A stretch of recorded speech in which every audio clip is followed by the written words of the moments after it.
খালেদা জিয়ার দোয়া মাহফিল অনুষ্ঠানের সম্মানিত সভাপতি, উপস্থিত বিএনপির বিভিন্ন পর্যায়ের সম্মানিত নেতৃবৃন্দ, আমার সামনে উপস্থিত সম্মানিত মুরব্বী যুবক ভাইরা, পর্দার আড়ালে মা ও বোনেরা, সবাইকে আমি সালাম জানাই, আসসালামু আলাইকুম।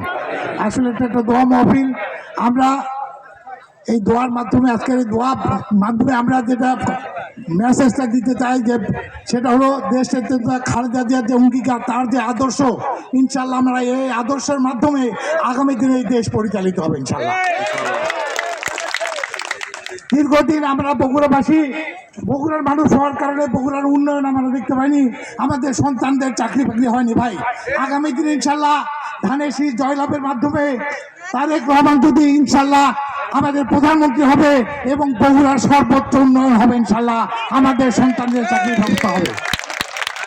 আমাদের বগুড়া সহ গোটা দেশের মানুষ, আমাদের ধানের শীষ নির্বাচিত হলো, গোটা দেশের মানুষ শান্তিতে থাকবে, অশান্তি হতে দিব না। আমরা কোনো সন্ত্রাসকে লালন পালন করি না। আমাদের বাংলাদেশে কোনো সন্ত্রাসী থাকতে পারবে না, কোনো চাঁদাবাজ থাকতে পারবে না আমার এলাকায়, এটা নিশ্চয়তা দিয়ে গেলাম আপনাদেরকে।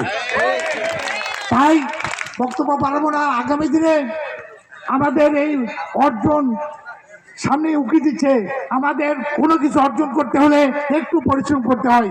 এই আগামী 15-16টা দিন আছে, আপনার পরিশ্রমের মাধ্যমে ধানের শীষকে জয়লাভ করে বগুড়ার উন্নতি এবং সহ গোটা দেশে যেন শান্তি শৃঙ্খলা ফিরে আসে, এই আহ্বান জানিয়ে আমি আজকে শেষ করতে চাই। খোদা হাফেজ, আসসালামু আলাইকুম।